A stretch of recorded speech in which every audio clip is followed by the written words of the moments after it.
Halo, selamat pagi menjelang siang teman-teman. Sekarang tanggal 30 April, sudah mau masuk ke Mei besok. Hari ini mau bikin morning talk lagi. Dan buat yang baru bergabung, selamat datang di channel aku, di safe space aku, Dames Oracle. Aku akan pakai 3 kartu seperti biasa, dan kita lihat kira-kira reminder apa untuk kita yang diberikan oleh semesta melalui media kartu ini.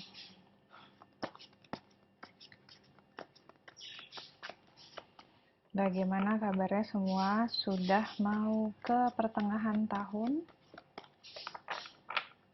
Kira-kira lesson apa atau hikmah apa yang kita dapat dari sejak Januari sampai dengan hari ini?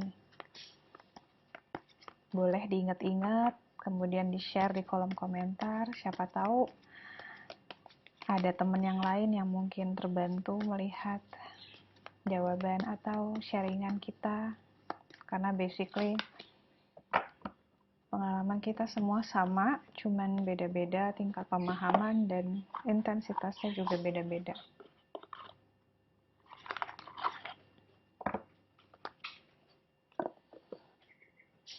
Kalau aku padet banget pelajaran yang aku dapat. Kalau di-share di sini bisa nggak muat kali, kebanyakan. Tapi yang pasti makin kesini, kalau aku secara pribadi semakin ngerasa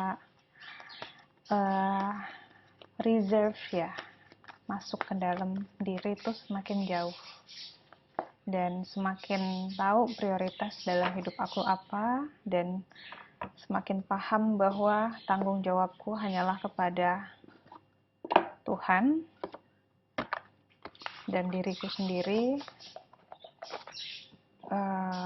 Yang paling harus aku utamakan kesejahteraannya adalah dimulai dari diri sendiri, kemudian ketika sudah terpenuhi diri, maka itu akan otomatis berlimpah keluar ya. Jadi buat teman-teman yang masih struggling tentang self love, bagaimana sih caranya mencintai diri, atau bagaimana sih kalau kita bisa mencintai diri padahal kayaknya lebih gampang mencintai orang lain.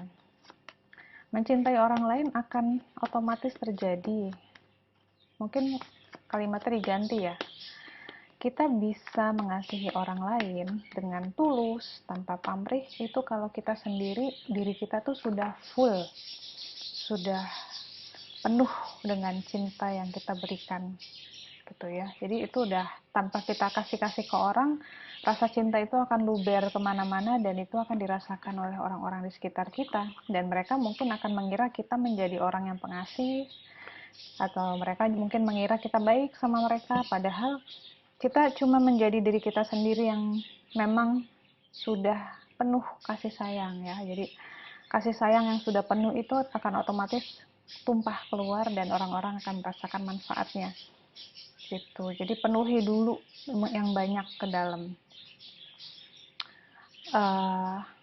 Caranya sih aku rasa aku udah sering ngomong di sini, dan mungkin teman-teman juga udah sering baca mungkin ya di sosial media gitu kan. Mengutamakan kesejahteraan, tahu boundaries, tahu mana yang sehat untuk mental dan fisik dan spiritual kita, dan jangan sampai batasan-batasan itu diterobos oleh orang lain, dan jangan sampai kita sendiri yang menerobos batasan-batasan sehat diri kita gitu ya. Udah ada nih di kartunya 3, aku coba ya. Oh, di sini dapatnya laughter. Bunganya kuning, jadi it's so cheerful, sangat ceria. Kata dia, uplift yourself and those around you through loving laughter. Ya, ini tentang tertawa. Jadi salah satu cara untuk meningkatkan mood diri sendiri maupun orang sekitar kita adalah melewat tawa. Ya, mau bercanda, atau kita mau nonton film lucu, atau kita bikin games yang menyenangkan gitu ya, yang buat lucu-lucuan. Dan coba lihat kartu di sebelahnya ada intention. Intention ini tentang niat. Oh, ini ada spiritual guides ya. keluar lagi doi. Oke. Kalau dia keluar, kalau yang udah lama suka ngikutin aku pasti udah tahu kalau dia keluar biasanya ada pelajaran baru lagi yang mesti kita lewati atau kita jalani ya. Cuman di sini karena ada laughter, mungkin ini lebih ke belajar untuk menjadi sosok yang ceria di tengah kehidupan yang tidak ceria, misalnya kayak gitu ya. Kalau intention ini dia bicara tentang niat. Semoga apapun yang kita lakukan, niat kita selalu selaras kepada kehendak Tuhan. Jadi selalu diniatkan untuk sesuatu yang paling baik. Jadi kalau aku bisa ambil dari semuanya ini, kesimpulannya energi yang aku dapat adalah belajar ya, mempelajari hidup atau mengambil hikmah hidup itu nggak cuman harus selalu serius gitu ya, nggak harus dari hal-hal yang membangkitkan emosi-emosi yang tidak menyenangkan gitu. Kadang kita banyak juga dapat pelajaran dengan cara melihat sesuatu itu dengan ringan. Makanya kalau orang kan bilang kalau kesadaran itu enlightenment ya, bahasa Inggris ya, enlightenment, pencerahan, kesadaran yang tinggi. Seseorang yang punya kesadaran semakin tinggi itu biasanya hawanya akan ringan, vibrasinya sangat ringan dan dia tidak menganggap hidup ini begitu serius banget ya gitu. Bukan artinya harus disepelekan, enggak. Artinya seorang yang sudah sadar itu akan tahu bahwa segala sesuatu di hidup ini cuma settingan yang maha kuasa, atau mungkin ada kan lagunya tuh ya, hidup adalah panggung sandiwara. Nah itu nanti ketika kita dapet satu titik di mana kita tahu bahwa kita cuma wayang, kita cuma peran ya, kita hanya menjalankan peran di sini, maka benar-benar bahwa hidup itu hanyalah panggungnya.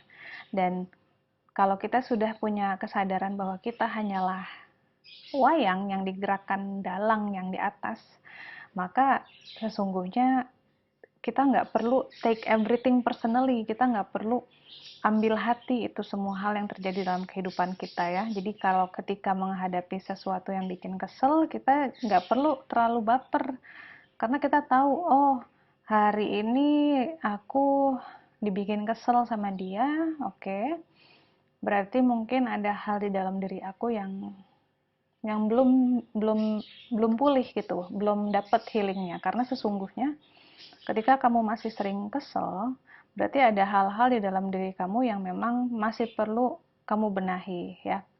Jadi bisa bayangin bahwa orang-orang ternyata diciptakan oleh Tuhan, apalagi orang-orang yang menyulitkan kita ya, diciptakan oleh Tuhan itu sebenarnya hanya untuk mencolok-colok ego kita gitu. Jadi kalau egonya masih banyak trauma, masih banyak luka batin, maka setiap kali dicolok-colok sama orang akan ke-trigger, kita akan kesel. Dan kalau kita nggak sadar, kita akan menyalahkan orang itu. Kita bilanglah orang itu ngeselin, bawel, nggak pengertian, nggak sensitif. Padahal tugas dia, ya itu lagi balik, dia hanya menjalankan perannya sebagai pencolok-colok ego.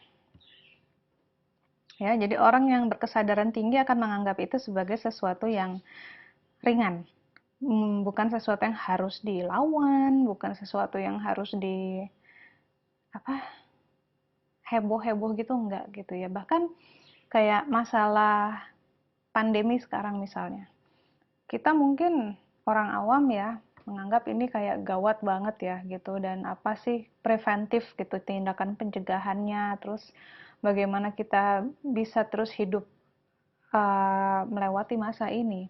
Tapi mungkin buat orang-orang yang berkesadaran, yang paham bahwa sejatinya dunia ini juga punya mekanismenya sendiri, mereka mungkin ya hidup dengan normal aja gitu ya, dengan tingkat kesehatan higienis dan kebersihan yang memang dari dulu sudah paling standar. Tapi nggak panik karena mereka paham bahwa memang secara berkala bumi itu meregenerasi diri salah satunya dengan cara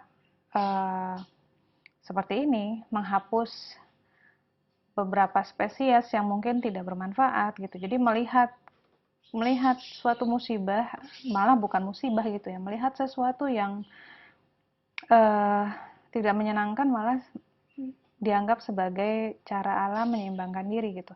Atau malah lebih lebih fair lagi, sosok yang punya kesadaran tinggi bisa menilai bahwa ya memang sudah karmanya manusia gitu, karena alam tidak pernah dibikin sebagai ibu gitu kan, tidak pernah menganggap alam sebagai orang tua, jadinya kita jadi semena-mena gitu sebagai orang yang numpang tinggal, sebagai anak gitu kan, durhaka lah.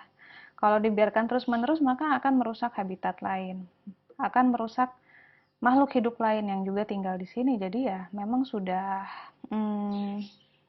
hukum tabur tuainya sudah berlaku gitu. Jadi memang gitu. Jadi intinya coba milikilah mentalitas yang dewasa gitu, mentalitas yang paham bahwa segala sesuatu punya konsekuensi, dan melihat konsekuensi itu jangan takut, tapi kita berani mengambil konsekuensinya, dan ketika kita gagal pun kita berani mentertawakan diri sendiri, dan karena sesungguhnya ini semua cuma pembelajaran hidup gitu ya. Jadi ya ibarat kata don't be afraid to make mistakes lah. Kalau misalnya hari ini gagal, ya ketawain aja. Besok coba lagi. Kayak aku deh, aku suka gagal masak gitu ya. Kebanyakan bumbu, kebanyakan apa. Uh, ya bete, tapi aku buang aja gitu. Aku nggak mencoba menyelamatkan masakanku yang gagal itu. Aku buang gitu. Mungkin buat orang lain merasa, oh itu buang-buang makanan banget. Tapi aku ngerasa, buat apa aku makan sesuatu yang nggak bikin aku happy dan rasanya juga nggak enak ya, because I love myself, dan aku yakin lebih penting aku makan dengan nyaman dan bahagia, dan itu akan bermanfaat buat sel-sel seluruh tubuh aku gitu. Jadi ya balik lagi ya, harus punya self love, terus harus paham bahwa standar-standar hidup kamu mungkin berbeda dengan orang, dan itu nggak apa-apa, dan just take it easy.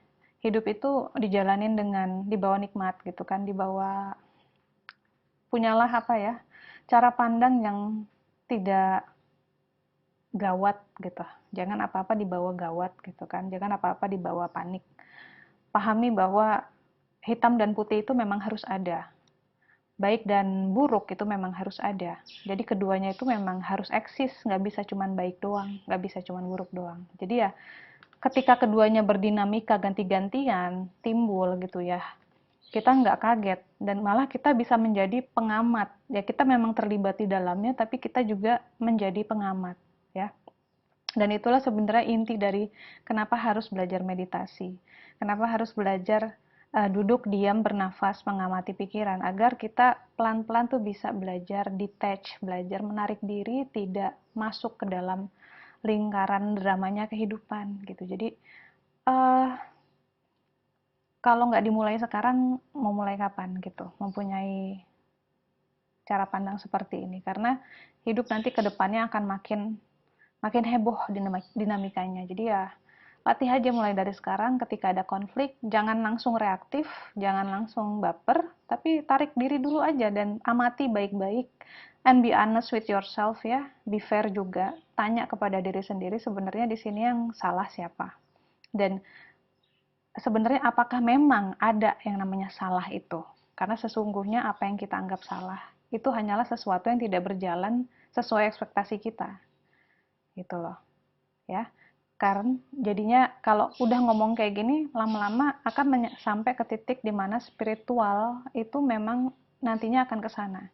Tidak ada lagi salah dan benar, karena sesungguhnya eh, salahnya kamu belum tentu adalah salahnya orang.